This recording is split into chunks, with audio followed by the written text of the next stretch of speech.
अपन budget बनाएंगे। अब ये कंपनी तो पुरानी कंपनी है, इसमें तो बहुत सारे मैं एक्सपेंसेस कर चुका हूँ। क्या होता है, जब जब नया फाइनेंशियल ईयर होता है कंपनी पूरी फ्रेश हो जाती है। नया फाइनेंशियल ईयर कब आएगा? 1 अप्रैल। ठीक है, चल रहा है इसमें 25 चल रहा है, अपन इसको 28 वाला फाइनेंशियल ईयर। इस फाइनेंशियल ईयर में अभी तक कोई भी मैंने एंट्री नहीं की है 28 वाले फाइनेंशियल ईयर। कब तक चलेगा ये? 25 30। तो ये है पूरा एक फाइनेंशियल ईयर। ये फाइनेंशियल ईयर अपन यहाँ ले लेते हैं। बजट कब बनाया जाता है? कोई भी एक्सपेंस करने से पहले। और इसमें तो मैं बहुत सारे इस फाइनेंशियल ईयर में तो बहुत सारे एक्सपेंसेस कर चुका हूँ, खर्चे कर चुका हूँ। तो मैं क्या करूँगा, कंपनी भी यही करती है, जब उनका नया फाइनेंशियल ईयर स्टार्ट होता है, कब स्टार्ट होता है? 1 अप्रैल को, भी आने वाला 1 अप्रैल 2026 में। तो वो फाइनेंशियल ईयर स्टार्ट होगा तो सबसे पहले कंपनी क्या करेगी? बजट बनाएगी। खर्च करने से पहले कंपनी का पहला काम क्या होगा? Budget creation. अब बजट बनाने के लिए क्या करना पड़ेगा? सबसे पहले आपको ऊपर क्रिएट पे जाना है।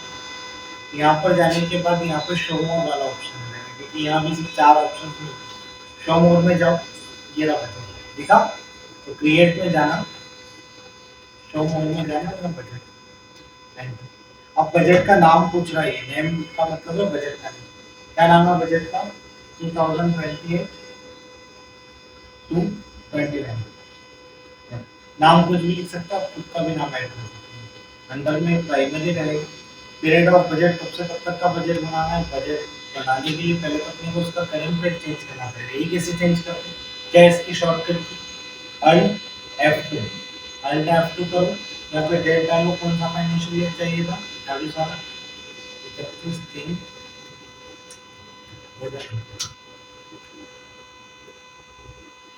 इतना करने के बाद अब चलो वापस क्रिएट करते हैं। खर्च के खर्चे का बजट है ना, खर्च का बजट 28 में। एक चार को उधर 28 से 32 ग्रुप्स। ग्रुप कौन कौन से होते हैं पता है आपको? अभी आप बजट बना रहे हो तो पूछेगा आपसे।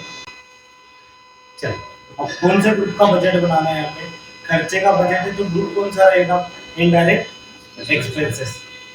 Yes sir. अब यहाँ ग्रुप नेम में लिखो इनडायरेक्ट एक्सपेंसेस। ग्रुप पहले से बना हुआ होता है, तो यहाँ पे ग्रुप सेलेक्ट कर लो, इनडायरेक्ट एक्सपेंसेस। अब आप खर्चे का बजट बना लो, उसमें ग्रुप पूछा, उसमें कौन सा ग्रुप लिया आपने? Indirect expenses. मतलब आप इनडायरेक्ट एक्सपेंसेस में कितना खर्चा करोगे?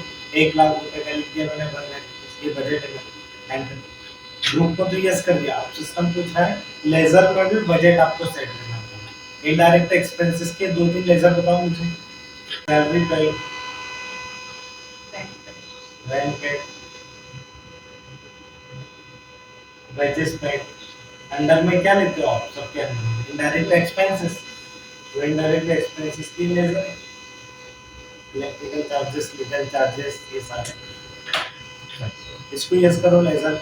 अब आपने ग्रुप में तो ले लिया इनडायरेक्ट एक्सपेंसेस। अब इनडायरेक्ट एक्सपेंसेस में आपने 1 लाख का बजट सेट किया। अब लेजर का भी बजट सेट करना, लेकिन लेजर कौन सा होना चाहिए? इनडायरेक्ट एक्सपेंसेस वाले लेजर होना चाहिए। तो इनडायरेक्ट एक्सपेंस मतलब खर्चे वाले कौन कौन से ledger? Rent paid, salary paid, ये सब कुछ रहेगा। अब मैंने तो पहले से बना रखी इस कंपनी। मान लो अगर आपने नहीं बना रखी हो तो कैसे बनाओगे?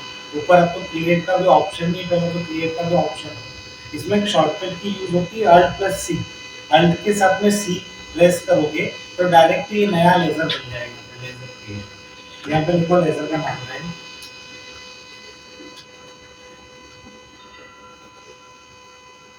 Direct export.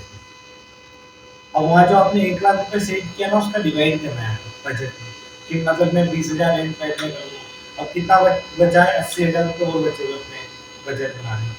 तो Alt+C करो, यहाँ लिखो वेजेस पैड, डायरेक्ट एक्सपेंसेस, ये भी 20,000। अब कितना बचा? वेजेस हो गया, सैलरी। यही बजट है ना, ये कोई बजट सेट कर रहे हैं यहाँ पर कि मैं सैलरी में 20,000 रुपये दूंगा। अगर बजट से ज्यादा खर्चा होता है तो क्या होता है? लॉस या प्रॉफिट? लॉस। बजट से ज्यादा खर्चा हो और बजट से कम खर्चा हो तो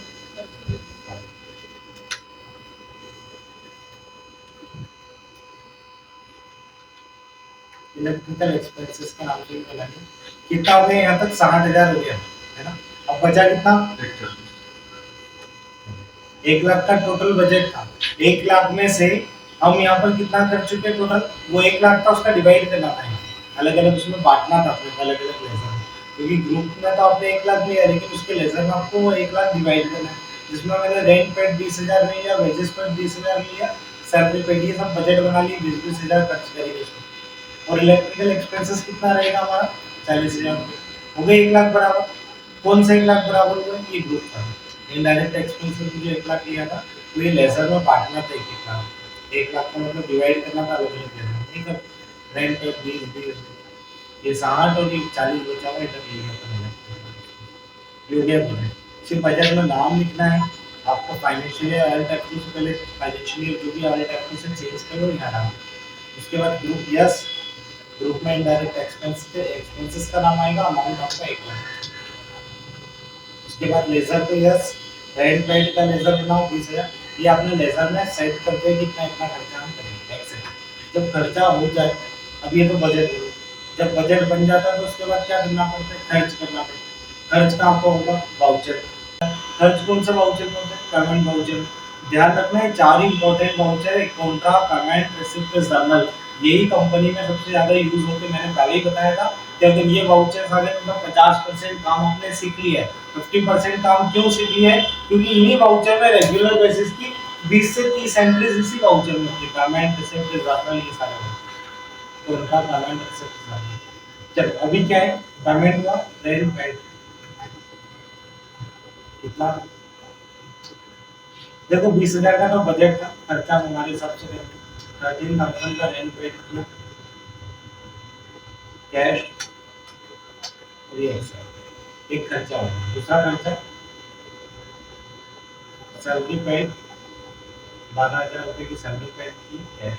किस टाइप से एंट्री होती है, क्योंकि एक्सपेंस का नाम डीआर में आता है, सीआर में कैश, खर्च का नाम हमेशा डीआर में आता है, तो खर्च का नाम डीआर में लिखो, बचा हुआ आपके पास कैश हो, सैलरी हो गया, रेंट हो गया। अब क्या लेना है, इलेक्ट्रिकल एक्सपेंसेस, तो नेगेटिव ही जा रहा है। उसके बाद वेजेस 60,000 कैश। देखो मैं रेंट पेड फिर से लेता हूँ, पहले कितना लिया था, टोटल 13,000 रुपये का रेंट पेड अभी कर चुके हैं आप, फिर मैं वापस ले रहा हूँ 7,000, 8,000, कितना हो गया टोटल रेंट पेड, 21,000। मतलब आपको साल भर में जितनी एंट्री करना चाहो आप उतनी एंट्री कर सकते हो ये रेंट पेड। उसके बाद अमाउंट उसमें जुड़ते जाएगा, जुड़ गया ना अमाउंट, पहले 13 था, अब 8, 13, 8, 21, ये तो खर्चा हुआ है पेमेंट वाउचर में एंट्री। अब क्या होता है, अपना बजट बनाया तो साल भर का बनाया, साल भर तक खर्चा करके सारा एक्सपेंस हो जाएगा, तो फिर क्या करना है, फिर अपने को चलना है अपना डिस्प्ले में। यहाँ मिलेगा एक ऑप्शन, कौन सा, ट्रायल बैलेंस। डिस्प्ले में जाओ पहले, फिर ट्रायल बैलेंस। ट्रायल बैलेंस में जाने के बाद यहाँ पर बजट वैरिएंस आपको मिलेगा, दिखा नहीं दिखा, सब कुछ आपको F10,